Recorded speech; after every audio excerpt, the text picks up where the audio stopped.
Good morning बच्चों, BL Sooryavansham online class में आपका स्वागत है। आज हम पढ़ेंगे कक्षा 8 विषय सामाजिक विज्ञान और आज का पाठ है तीसरा, खनिज और शक्ति संसाधन। इसके दो भाग हम आपको पढ़ा चुके हैं। आज हम पढ़ेंगे तीसरे भाग में जीवाश्म ईंधन। जीवाश्म ईंधन के बारे में हमने बताया कोयला, पेट्रोलियम, प्राकृतिक गैस परंपरागत ऊर्जा के मुख्य स्रोत हैं। सबसे पहले हमने आप में पढ़ाया था कोयला। आज हम पढ़ेंगे दूसरे नंबर पर आता है तुम्हारा पेट्रोलियम। पेट्रोल जिससे आपकी कार चलती है और तेल को आपकी साइकिल को चरमराने से रोकता है। दोनों की शुरुआत गाढ़े काले द्रव से होती है जिसे पेट्रोल कहते हैं। यह सेलों की परत के मध्य पाया जाता है और इसका वेधन अपतटीय व तटीय क्षेत्रों में स्थित तेल यंत्रों क्षेत्रों से किया जाता है।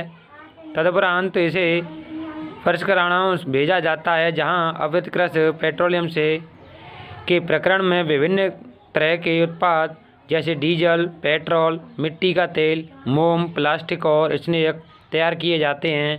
पेट्रोल और इससे बने उत्पादों को काला सोना भी कहा जाता है। यहाँ की जैसा कि बताया गया है कि पृथ्वी के अंदर से जो खनिज निकलते हैं उनमें से एक निकलने वाला पेट्रोल है, जिसको शुरुआती तौर पर सेलों के मध्य से इसको निकाला जाता है और इसके शोधन के लिए इनको रिफाइनरी में या शोध जहाँ पेट्रोल का शुद्धिकरण होता है वहाँ इसको शुद्धिकरण के लिए भेजा जाता है। जैसे इसमें से डीजल है, पेट्रोल है, मिट्टी का तेल है, मोम, प्लास्टिक आदि स्नेहक पदार्थ तैयार होते हैं। इन पेट्रोलियम से बने उत्पादों को काला सोना भी कहा जाता है क्योंकि ये बहुत अधिक मूल्यवान होते हैं, यानी इनकी कीमत अधिक होती है। पेट्रोलियम से मुख्य उत्पादक देश यानी सबसे मुख्य उत्पादक देश हैं पेट्रोलियम में ये देश है ईरान, इराक, सऊदी अरब और कतर।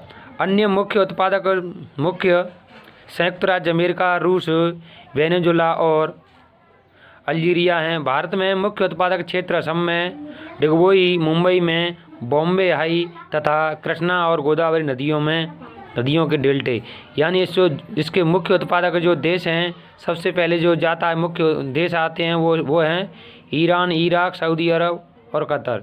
इसके अलावा संयुक्त राज्य अमेरिका भी है, रूस भी है, वेनेजुला और अल्जीरिया भी है। और भारत में भी इसमें कई क्षेत्रों में जैसे असम में डिगबोई और मुंबई में बॉम्बे हाई तथा कृष्णा तथा गोदावरी नदियों के डेल्टे में भी पेट्रोल का उत्पादन किया जाता है या पेट्रोल पाई जाती है। नंबर दूसरा हो चुका। नंबर तीसरा है प्राकृतिक गैस। प्राकृतिक गैस पेट्रोलियम निष्पेक्षों के साथ पाई जाती है तथा यह निरुक्त होती है। जब परिष्कृत तेल को धरातल पर लाया जाता है तो इसका प्रयोग घरेलू और वाणिज्यिक ईंधनों के रूप में किया जा सकता है। रूस, नॉर्वे, यूके और नीदरलैंड प्राकृतिक गैस के मुख्य उत्पादक देश हैं। जैसा कि बताया गया है कि जैसे पेट्रोलियम का निष्पेक्ष होता है उसके साथ ही जो गैस है वो प्राकृतिक गैस का उपयोग पाई जाती है और प्राकृतिक गैस का उपयोग घरेलू में वाणिज्यिक ईंधनों के रूप में किया जाता है। इसके मुख्य उत्पादक देश हैं रूस, नॉर्वे, यूके और नीदरलैंड प्राकृतिक गैस के प्रमुख उत्पादक हैं। भारत में भी इसके पाए जाते हैं। भारत में जैसलमेर, कृष्णा, गोदावरी डेल्टा, त्रिपुरा और मुंबई के कुछ अपतटीय क्षेत्रों में प्राकृतिक गैस संसाधन हैं। विश्व के बहुत कम देशों के पास प्राकृतिक गैस के अपने पर्याप्त भंडार हैं। हमारे द्वारा जीवाश्म ईंधनों के उपयोग की तीव्र वृद्धि के चिंताजनक दर से इन्हें समाप्त तक पहुंचा दिया है। इन ईंधनों के चलते जलने से निकलने वाले विषैले प्रदूषण की चिंता का विषय है। जीवाश्म ईंधन का अनियंत्रण जलना अनियंत्रण टोटी के टपकने के समान है जो अंततः सूख जाती है। इससे हमारा ध्यान ऊर्जा के विभिन्न गैर परंपरागत स्रोतों के दोहन की ओर बढ़ाया जो कि जीवाश्म ईंधन से स्वच्छ अगर विकल्प होता है।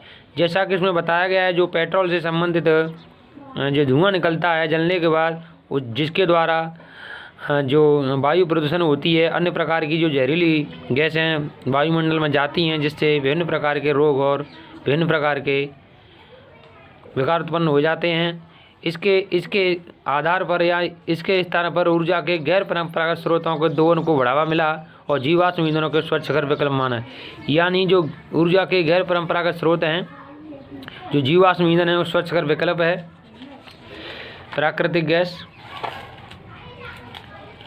अब पढ़ेंगे हम जल विद्युत, यानी ये भी एक स्रोत है। बांधों से वर्षा जल तथा नदी जल ऊंचाई से गिरने के लिए संग्रहित किया जाता है और बांध के अंदर से पाइप के द्वारा बहता जल बांध के नीचे स्थित टरबाइन के ऊपर गिरता है तो घूमते हुए ब्लेड जनरेटर की सहायता से के लिए घुमाते हैं और यह जल विद्युत कहलाती है। यानी जैसा कि इसमें चित्र में दर्शाया गया है कि बांध बनाए जाते हैं और बांधों के द्वारा जो नीचे पाइप लगा हुआ होता है उसके द्वारा जो जल गिरता है ऊपर से नीचे की ओर, और नीचे लगे टरबाइन, जैसे पाइप के द्वारा जो जल गिरता है उसके द्वारा जो टरबाइन घूमते हैं और टरबाइन घूमते हुए ब्लेड जनरेटर को के लिए विद्युत घुमाते हैं और घूमते ही जो बिजली उत्पन्न होती है उसे जल विद्युत बिजली के नाम से जाना जाता है। विद्युत उत्पन्न करने के बाद जो जल बहता है उसका उपयोग कृषि में किया जाता है। विश्व की ऊर्जा का 1/4 हिस्सा जल विद्युत से उत्पन्न होता है। यानी 1/4 जो हिस्सा है विद्युत का वो जल से ही उत्पन्न होता है। और विश्व में जल विद्युत के अग्रणी उत्पादक देशों में पारवे, नॉर्वे, ब्राज़ील, चीन हैं और भारत में कुछ महत्वपूर्ण जल विद्युत केंद्र जैसे भाखड़ा, नंगल, गांधी सागर, अर्जुन, नागार्जुन और दामोदर घाटी परियोजनाएं हैं जहां जल विद्युत उत्पन्न की जाती है। अब है ऊर्जा के गैर परंपरागत स्रोत। ऊर्जा के जीवाश्म ईंधनों के बढ़ते उपयोग से ऊर्जा के गैर परंपरागत स्रोतों का अभाव उत्पन्न हो रहा है।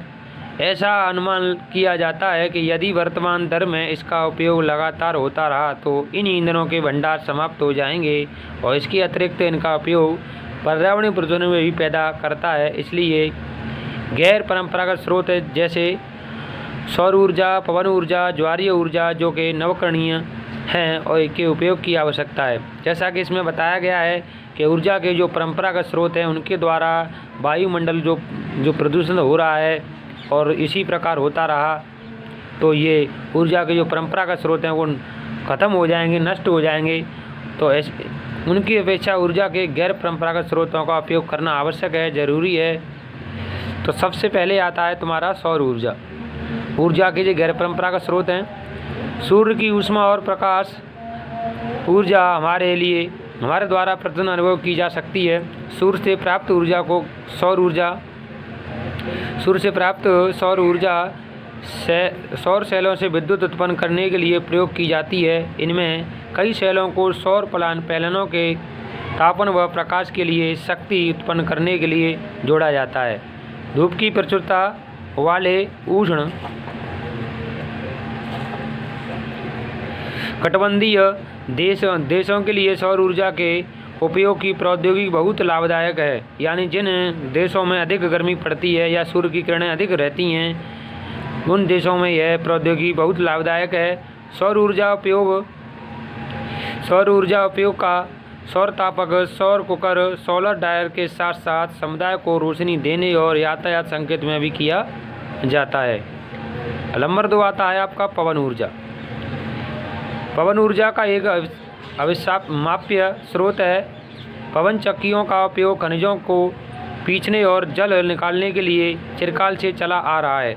वर्तमान में पवन चक्कियों में तीव्र गति से चलती हवाएं पवन चक्की को घुमाती हैं जो विद्युत उत्पन्न करने के लिए जनरेटर से जुड़ी होती हैं। जैसा कि आपको पता ही है, पूर्व में पढ़ चुके हैं कि जिन स्थानों पर हवा अधिक चलती है उन स्थानों पर जो बड़े बड़े पंखे लगा दिए जाते हैं, उन पंखों के द्वारा जो घूमते हैं, तो पवन चक्कियाँ तीव्र गति से हवा चलते हैं कारण घूमती हैं जो विद्युत उत्पन्न करने के लिए जनरेटर से जुड़ी हुई होती हैं। और पवन चक्कियों के समूह से युक्त पवन फार्म तटीय क्षेत्रों के पर्वतीय घाटियों से जहाँ प्रबल और लगातार हवाएं चलती हैं उनके द्वारा पवन ऊर्जा उत्पन्न की जाती है। वहाँ स्थित है पवन फार्म, जैसे पवन farm Netherlands, Germany, Denmark, UK, USA तथा स्पेन में पाए जाते हैं जो पवन ऊर्जा उत्पादक में उल्लेखनीय हैं। जैसा कि आपने आज पढ़ा कक्षा 8 का तीसरा पाठ खनिज, और इसमें आपको ऊर्जा के बारे में बताया गया। तो आज आशा करता हूँ ये आपको पाठ समझ में आ गया होगा। अगर कोई समझ में नहीं आया होगा तो इसके बारे में आप हमारी वेबसाइट के ज़रिए से पूछ सकते हैं। इसी प्रकार ऑनलाइन क्लास लेते रहिए और घर पर रहिए, स्वच्छ रहिए।